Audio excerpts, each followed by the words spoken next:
వాళ్ళకు కూడా మాకు ఎంత ఉండే ఒక మంత్రి పదవితోనే సరిపెట్టారు అనేది ఇప్పుడు బహిర్గతంగానే మాట్లాడుకుంటున్నారు బహిరంగంగానే. కానీ ఎవరు అసలు దాని మీద పట్టించుకోవట్లేదు, కనీసం ఆ పార్టీ అధ్యక్షులు కూడా దాని మీద ఏం మాట్లాడట్లేదు, ఏం అడగట్లేదు. అంటే విష్ణుకుమార్ రాజు గారికి ఒక బాధ ఉంటుంది. ఆయన ఫ్లోర్ లీడర్ చేశారు, క్యాబినెట్ ర్యాంక్ ఇచ్చినట్లేరు.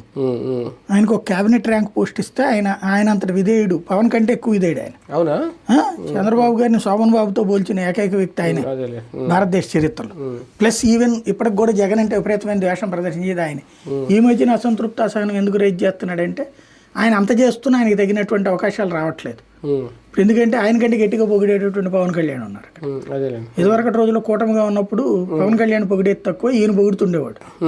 కాబట్టి ఈయన కామినేని అప్పుడు వీళ్ళిద్దరూ పొగుడుతుండేవాడు. కొంచెం మాణిక్యాలరావు తటస్థంగా ఉండేవాడు, తన వరకు మరీ అంత పొగడ్తలు ఉండేది కాదు. ప్రభుత్వం మా పని ఏం చేస్తున్నాం అన్నట్టు ఉండేది.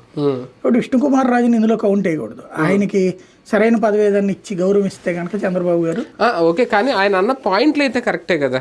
ఇప్పుడు 2 ఇక్కడ ఎంపీ పదవులు, ఇక్కడ 3 ఎంపీ పదవులు సాధించుకున్నారు, ఇక్కడ 8 సీట్లు సాధించుకున్నారు. ఒక రకంగా 80% విన్నింగ్ భారతీయ జనతా పార్టీ తీసుకున్నప్పుడు కంపేర్ టు జనసేన ఆ ప్రాధాన్యత దక్కట్లేదు అనేది అది తప్పు లెక్క కదా. ఇప్పుడు జనసేన మరి 100% స్ట్రైకర్. అవును, కాబట్టి వాళ్ళకి 3 పదవులు రావడం తప్పులేదు. ఇంకోటి పవన్ కళ్యాణ్ కలిపాడు, నువ్వు కలపలేదు కదా. అదంటారా? భారతీయ జనతా పార్టీ కలిపి ఉంటే లెక్క ఉండేది. రెండవది తెలుగుదేశం వల్ల బీజేపీ లబ్ధి పొందింది, కానీ జనసేన వల్ల